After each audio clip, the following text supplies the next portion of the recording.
The dread tribunal of 5 judges, public prosecutor, and determined jury, sat every day.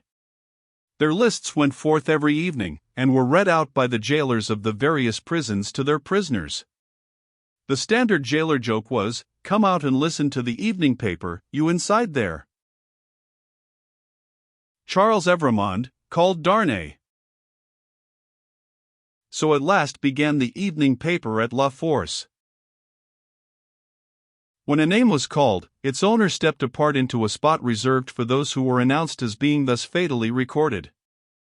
Charles Evrémonde, called Darnay, had reason to know the usage. He had seen hundreds pass away so. His bloated jailer, who wore spectacles to read with, glanced over them to assure himself that he had taken his place, and went through the list, making a similar short pause at each name.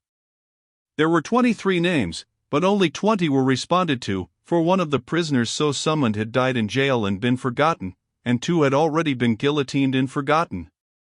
The list was read, in the vaulted chamber where Darnay had seen the associated prisoners on the night of his arrival. Every one of those had perished in the massacre. Every human creature he had since cared for and parted with, had died on the scaffold. There were hurried words of farewell and kindness, but the parting was soon over.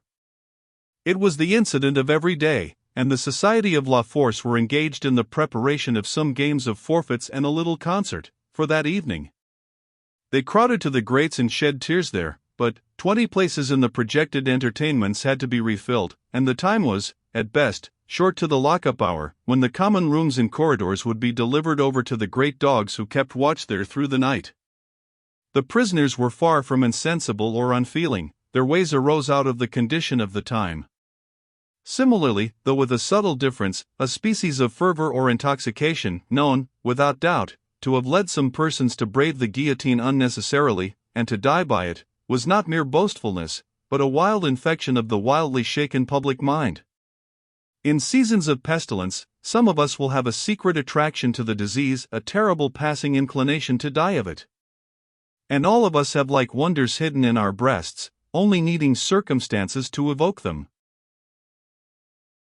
The passage to the conciergerie was short and dark. The night in its vermin-haunted cells was long and cold. Next day, 15 prisoners were put to the bar before Charles Darnay's name was called. All the 15 were condemned, and the trials of the whole occupied an hour and a half. Charles Evrémonde, called Darnay, was at length arraigned. His judges sat upon the bench in feathered hats, but the rough red cap and tricolored cockade was the headdress otherwise prevailing. Looking at the jury and the turbulent audience, he might have thought that the usual order of things was reversed, and that the felons were trying the honest men. The lowest, cruelest, and worst populace of a city, never without its quantity of low, cruel, and bad, were the directing spirits of the scene, noisily commenting, applauding, disapproving, anticipating, and precipitating the result, without a check. Of the men, the greater part were armed in various ways. Of the women, some wore knives, some daggers, some ate and drank as they looked on, many knitted. Among these last, was one, with a spare piece of knitting under her arm as she worked. She was in a front row, by the side of a man whom he had never seen since his arrival at the barrier, but whom he directly remembered as Defarge. He noticed that she once or twice whispered in his ear, and that she seemed to be his wife, but what he most noticed in the 2 figures was, that although they were posted as close to himself as they could be, they never looked towards him. They seemed to be waiting for something with a dogged determination, and they looked at the jury, but at nothing else. Under the president sat Dr. Manette, in his usual quiet dress. As well as the prisoner could see, he and Mr. Lorry were the only men there, unconnected with the tribunal, who wore their usual clothes, and had not assumed the coarse garb of the Carmagnole. Charles Evrémonde, called Darnay, was accused by the public prosecutor as an emigrant, whose life was forfeit to the Republic, under the decree which banished all emigrants on pain of death. It was nothing that the decree bore date since his return to France. There he was, and there was the decree. He had been taken in France, and his head was demanded. "Take off his head," cried the audience. "An enemy to the Republic." The president rang his bell to silence those cries, and asked the prisoner whether it was not true that he had lived many years in England. Undoubtedly it was. Was he not an emigrant then? What did he call himself? Not an emigrant, he hoped, within the sense and spirit of the law. Why not? The president desired to know. Because he had voluntarily relinquished a title that was distasteful to him, and a station that was distasteful to him, and had left his country. He submitted before the word emigrant in the present acceptation by the tribunal was in use to live by his own industry in England, rather than on the industry of the overladen people of France. What proof had he of this? He handed in the names of 2 witnesses, Théophile Gabelle and Alexander Manette. But he had married in England? The president reminded him. True, but not an English woman. A citizeness of France? Yes. By birth. Her name and family? Lucy Manette, only daughter of Dr. Manette, the good physician who sits there. This answer had a happy effect upon the audience. Cries in exultation of the well-known good physician rent the hall. So capriciously were the people moved, that tears immediately rolled down several ferocious countenances which had been glaring at the prisoner a moment before, as if with impatience to pluck him out into the streets and kill him. On these few steps of his dangerous way, Charles Darnay had set his foot according to Dr. Manette's reiterated instructions. The same cautious counsel directed every step that lay before him, and had prepared every inch of his road. The president asked, why had he returned to France when he did, and not sooner?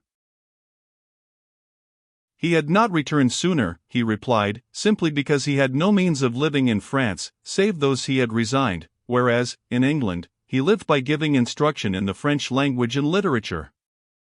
He had returned when he did, on the pressing and written entreaty of a French citizen, who represented that his life was endangered by his absence.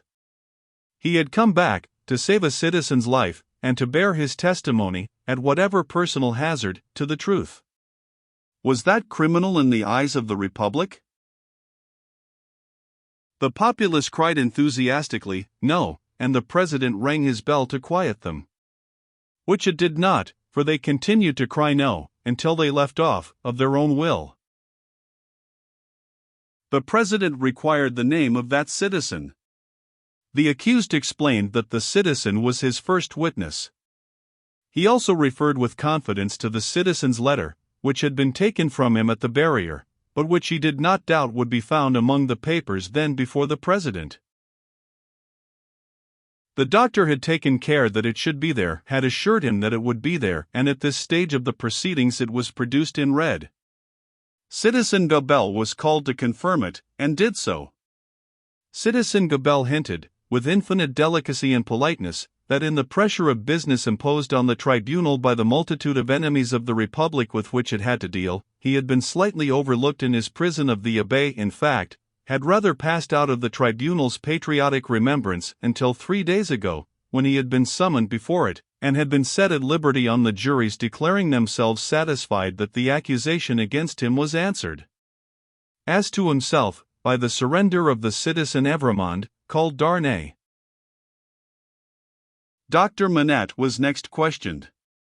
His high personal popularity, and the clearness of his answers, made a great impression, but, as he proceeded, as he showed that the accused was his first friend on his release from his long imprisonment, that, the accused had remained in England, always faithful and devoted to his daughter and himself in their exile, that, so far from being in favor with the aristocrat government there, he had actually been tried for his life by it, as the foe of England and friend of the United States, as he brought these circumstances into view, with the greatest discretion and with the straightforward force of truth and earnestness, the jury and the populace became one.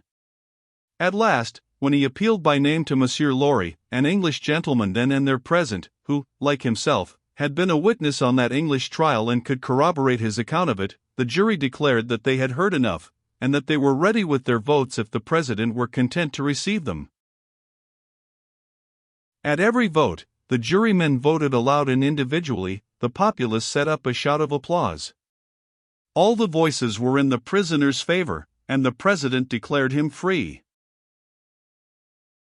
Then began one of those extraordinary scenes with which the populace sometimes gratified their fickleness, or their better impulses towards generosity and mercy, or which they regarded as some set-off against their swollen account of cruel rage. No man can decide now to which of these motives such extraordinary scenes were referable. It is probable, to a blending of all the three, with the second predominating. No sooner was the acquittal pronounced, than tears were shed as freely as blood at another time, and such fraternal embraces were bestowed upon the prisoner by as many of both sexes as could rush at him, that after his long and unwholesome confinement he was in danger of fainting from exhaustion, none the less because he knew very well that the very same people, carried by another current, would have rushed at him with the very same intensity, to rend him to pieces and strew him over the streets. His removal, to make way for other accused persons who were to be tried, rescued him from these caresses for the moment. 5 were to be tried together, next, as enemies of the Republic, forasmuch as they had not assisted it by word or deed. So quick was the tribunal to compensate itself and the nation for a chance lost, that these 5 came down to him before he left the place, condemned to die within 24 hours. The first of them told him so, with the customary prison sign of death, a raised finger, and they all added in words, "Long live the Republic!" The 5 had, it is true, no audience to lengthen their proceedings, for when he and Dr. Manette emerged from the gate, there was a great crowd about it, in which there seemed to be every face he had seen in court except 2, for which he looked in vain. On his coming out, the concourse made at him anew, weeping, embracing, and shouting, all by turns and all together, until the very tide of the river on the bank of which the mad scene was acted, seemed to run mad, like the people on the shore. They put him into a great chair they had among them, and which they had taken either out of the court itself, or one of its rooms or passages. Over the chair they had thrown a red flag, and to the back of it they had bound a pike with a red cap on its top. In this car of triumph, not even the doctor's entreaties could prevent his being carried to his home on men's shoulders, with a confused sea of red caps heaving about him, and casting up to sight from the stormy deep such wrecks of faces, that he more than once misdoubted his mind being in confusion, and that he was in the tumbril on his way to the guillotine. In wild dreamlike procession, embracing whom they met and pointing him out, they carried him on. Reddening the snowy streets with the prevailing Republican color, in winding and tramping through them, as they had reddened them below the snow with a deeper dye, they carried him thus into the courtyard of the building where he lived. Her father had gone on before, to prepare her, and when her husband stood upon his feet, she dropped insensible in his arms. As he held her to his heart and turned her beautiful head between his face and the brawling crowd, so that his tears and her lips might come together unseen, a few of the people fell to dancing. Instantly, all the rest fell to dancing, and the courtyard overflowed with the carmagnole. Then, they elevated into the vacant chair a young woman from the crowd to be carried as the goddess of liberty, and then swelling and overflowing out into the adjacent streets, and along the river's bank, and over the bridge, the carmagnole absorbed them every one and whirled them away. After grasping the doctor's hand, as he stood victorious and proud before him, after grasping the hand of Mr. Lorry, who came panting and breathless from his struggle against the waterspout of the carmagnole, after kissing little Lucy, who was lifted up to clasp her arms round his neck, and after embracing the ever-zealous and faithful Pross who lifted her, he took his wife in his arms, and carried her up to their rooms. Lucy, my own, I am safe. Oh, dearest Charles, let me thank God for this on my knees as I have prayed to him. They all reverently bowed their heads and hearts. When she was again in his arms, he said to her, "And now speak to your father, dearest. No other man in all this France could have done what he has done for me." She laid her head upon her father's breast, as she had laid his poor head on her own breast, long, long ago. He was happy in the return he had made her, he was recompensed for his suffering, he was proud of his strength. "You must not be weak, my darling," he remonstrated, "don't tremble so. I have saved him.